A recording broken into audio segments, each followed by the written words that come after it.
हम अपनी पिछली क्लासेस में डीएनए रेप्लिकेशन के बारे में बात कर रहे थे और इस चर्चा में हमने बात करी कि डीएनए जो रेप्लिकेशन होता है वो क्या होता है, उसमें कौन कौन सी एंजाइम्स जो हैं वो भाग लेते हैं। और पिछली जो क्लास थी उसमें हम थोड़ा सा चर्चा कर चुके थे कि जो रेप्लिकेशन डीएनए का होता है उसमें सबसे पहला जो स्टेप होता है वो होता है रेप्लिकेशन के ओरिजिन को आइडेंटिफाई करना।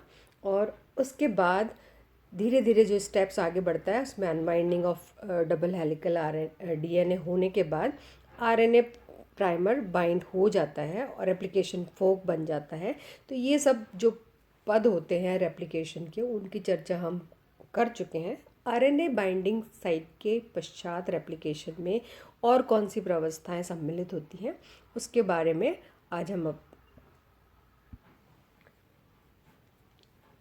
जो हमारी पिछली चर्चा थी उसको आगे बढ़ाते हुए हम बात कर चुके थे आरएनए प्राइमर बाइंडिंग के बारे में। और अब जो डीएनए रेप्लिकेशन होता है उसमें इनिशिएशन और इलोंगेशन ऑफ डीएनए सिंथेसिस की प्रक्रिया चलती रहती है, सतत प्रक्रिया है ये। तो जो प्राइमर है वो प्राइमिंग जो प्रोसेस होता है उसमें न्यूक्लियोफिलिक अटैक होता है 3 प्राइमर हाइड्रोक्सिल ग्रुप जो आरएनए प्राइमर का होता है उसके द्वारा जो भी first deoxy ribonucleic acid deoxy nucleoside triphosphate enter करता है चेन इनिशिएशन में, उसके पायरोफॉस्फेट ग्रुप को स्प्लिट करके जो मैमेलियन डीएनए पॉलीमरेज अल्फा होता है वो इस तरीके की प्राइमर सिंथेसिस में रिस्पॉन्सिबल होता है। तो जब भी इनिशिएशन और इलांगेशन की प्रक्रिया होती है डीएनए सिंथेसिस के समय, तो प्रॉपर सिलेक्शन ऑफ डीऑक्सीराइबोन्यूक्लियोटाइड जिसका कि टर्मिनल 3 प्राइमर हाइड्रोक्सिल ग्रुप होता है वो अटैक्ड होता है। तो डिपेंड करता है कि जो प्रॉपर बेस पेयरिंग हो जाए अदर स्ट्रैंड ऑफ डीएनए से, जैसा कि वॉटसन क्रिक मॉडल में कहा गया है कि कौन से बेस पेयर्स किसके साथ अटैच होंगे, उसी आधार पर जो प्रॉपर डीऑक्सीराइबोन्यूक्लियोटाइड होता है जिसका 3 प्राइमर हाइड्रोक्सिल ग्रुप होता है टर्मिनल, उसको चुना जाता है। इलोंगेशन और इनिशिएशन की प्रक्रिया में जब एक एडेनिन डीऑक्सीराइबोन्यूक्लियोसाइड मोनोफॉस्फोरिल मॉइटी टेम्पलेट पोजीशन पे होती है तो एडेनिन का कॉम्प्लीमेंट कौन होता है? थायमीन। तो थायमिडीन ट्राइफॉस्फेट जो होता है वो इसके फॉस्फेट जो ग्रुप है 3 प्राइमर हाइड्रोक्सिल ग्रुप पे वहाँ पे अटैक करता है, जो कि हम पहले बात कर चुके हैं कि ये जो टेम्पलेट होगा और न्यूक्लियोटाइड जो जुड़ेगा उससे वो दोनों एक दूसरे के कॉम्प्लीमेंट्री होंगे। और ये जो बेस पेयरिंग होती है वो आधारित होती है वॉटसन क्रिक मॉडल के आधार पे। इस तरीके से जो स्टेप वाइज प्रोसेस चलता रहता है तो जो टेम्पलेट है वो एक तरीके से इस चेन इलोंगेशन को गाइड करता है कि कौन सा बेस पेयर आके कॉम्प्लीमेंट्री पोजीशन पे जुड़ेगा। डीएनए पॉलीमरेज कॉम्प्लेक्स, बहुत सारे डीएनए पॉलीमरेज होते हैं जो कि रेप्लिकेशन में एंगेज होते हैं और इनकी 3 इम्पॉर्टेंट प्रॉपर्टीज़ को हम बात कर सकते हैं। डीएनए पॉलीमरेज चेन इलोंगेशन में, प्रोसेसिबिलिटी में और प्रूफ रीडिंग में सम्मिलित हो सकते हैं। चेन इलोंगेशन जो होता है उसका मतलब है कि रेट क्या होगी जिस पे पॉलीमराइजेशन चलता जाएगा, मतलब कि जो न्यूक्लियोटाइड है पर सेकेंड कितने न्यूक्लियोटाइड पर सेकेंड जुड़ेंगे चेन इलोंगेशन की प्रक्रिया में। तो इससे संबंधित जो डीएनए पॉलीमरेज कॉम्प्लेक्स होता है वो अलग होता है। प्रोसेसिबिलिटी का मतलब होता है कि नंबर ऑफ न्यूक्लियोटाइड जो भी इस पूरी प्रक्रिया में जब नेसेंट चेन बन रही है, एक नए डीएनए की चेन बन रही है, तो उसमें कितने न्यूक्लियोटाइड्स का नंबर ऐड होगा। थर्ड जो होता है proof reading function. Proof reading function का काम होता है जो कॉपी एरर हो रहे हैं उनको सुधारना। तो जो डिफरेंट डीएनए पॉलीमरेजेस हैं, फर्स्ट, सेकेंड और थर्ड, उनमें जो अंतर होता है वो कुछ इस तरीके से इस टेबल फॉर्म में दिखाया गया है। पॉलीमराइजेशन रेट की बात करें तो डीएनए पॉलीमरेज 1-2 जो होती है उनकी पॉलीमराइजेशन रेट लो होती है as compared to DNA polymerase third. Processivity में भी डीएनए पॉलीमरेज थर्ड हाई होता है। Proof reading 3 to 5 primer end और 5 to 3 primer end exonuclease activities के द्वारा डीएनए पॉलीमरेज 1 करता है, जबकि डीएनए पॉलीमरेज 2 और 3 जो होते हैं वो 3 to 5 प्राइमर एक्सोन्यूक्लियस एक्टिविटी में प्रूफ रीडिंग का काम करते हैं।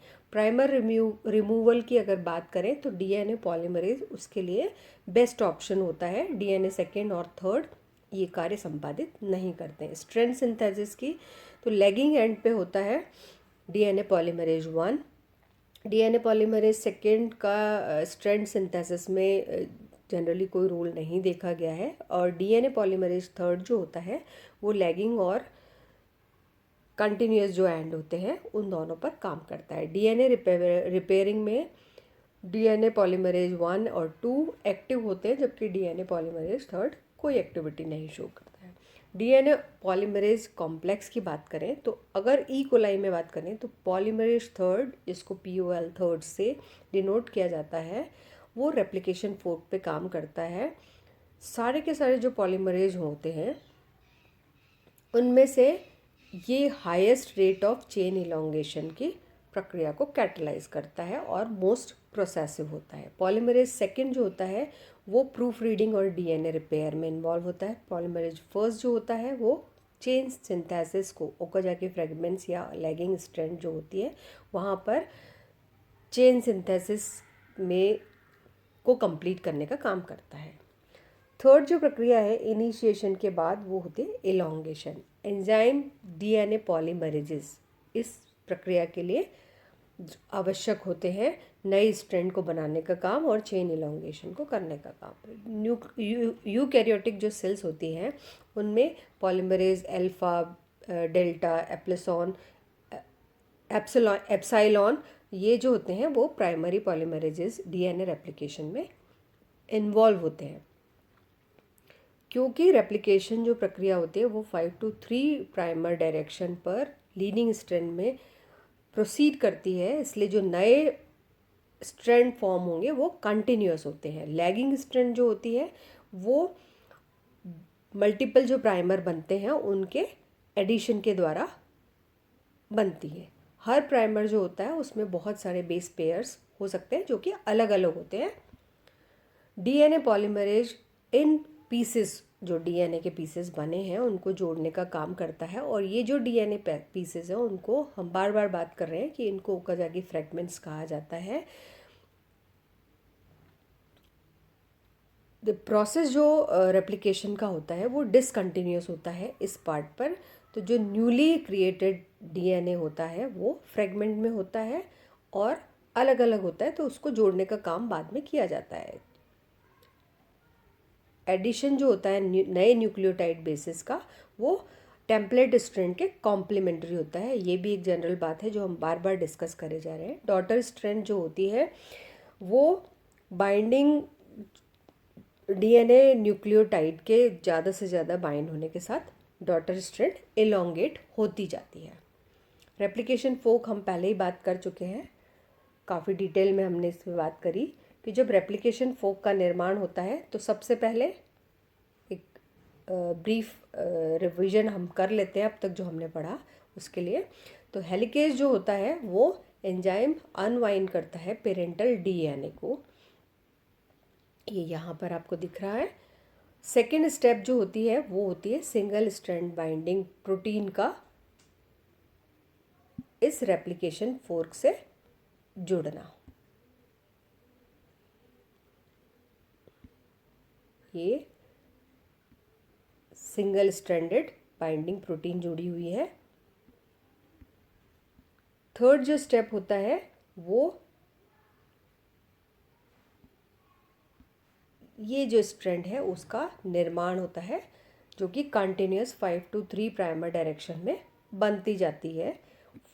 फोर्थ जो स्टेप होता है वो होता है अदर जो डीएनए स्ट्रैंड है उस पर लैगिंग स्ट्रैंड जिसको कहा जाता है। Discontinuous process of DNA synthesis यहाँ पे होता है और ये 1 2 3 इस तरीके से ओकाजा के फ्रेगमेंट्स बनते जाते हैं। लास्ट जो स्टेप है फिफ्थ वो होता है आरएनए प्राइमर रिप्लेस किया जाता है डीएनए पॉलीमरेज डीएनए के द्वारा, जो दूसरा डीएनए पॉलीमरेज है उसके द्वारा। इस तरीके से ये प्रक्रिया चलती रहती है। लास्ट जो स्टेप होता है वो है टर्मिनेशन। जब दोनों कंटिन्यूस और डिसकंटिन्यूस स्ट्रैंड फॉर्म हो जाती है डीएनए के, एक एंजाइम एक्सोन्यूक्लियस जो होता है वो आरएनए प्राइमर को रिमूव करने का काम करता है ओरिजिनल स्ट्रैंड से। ये जो प्राइमर्स होते हैं उनको एप्रोप्रिएट बेस पेयर्स के द्वारा रिप्लेस कर दिया जाता है। डीएनए लिगेज जो एंजाइम होता है उस एंजाइम का काम होता है ओकाजाकी फ्रेगमेंट्स को आपस में यूनिफाइड करना, जोड़ना, ताकि वो कंटिन्यूअस डीएनए का निर्माण कर सके। लीनियर डीएनए का जो एन होता है उसमें जो डीएनए पॉलीमरेज होता है वो 5 to 3 प्राइमर डायरेक्शन में ही बढ़ सकता है, ये हम जानते हैं। तो जब एक बार पेरेंट स्ट्रैंड और इसके कॉम्प्लीमेंट्री डीएनए स्ट्रैंड का कॉइल बन जाता है तो फिर ये वापस से डबल हेलिकल शेप में आ जाता है। इन द एंड जब रेप्लिकेशन का जो प्रक्रिया होती है वो जब ख़त्म होती है तो 2 डीएनए मॉलिक्यूल्स का निर्माण हो जाता है, जिसमें कि हर जो डीएनए है उसमें एक स्ट्रैंड पेरेंटल होता है, पेरेंट्स का होता है, और दूसरा नया फॉर्म डीएनए स्ट्रैंड होता है। ये पूरा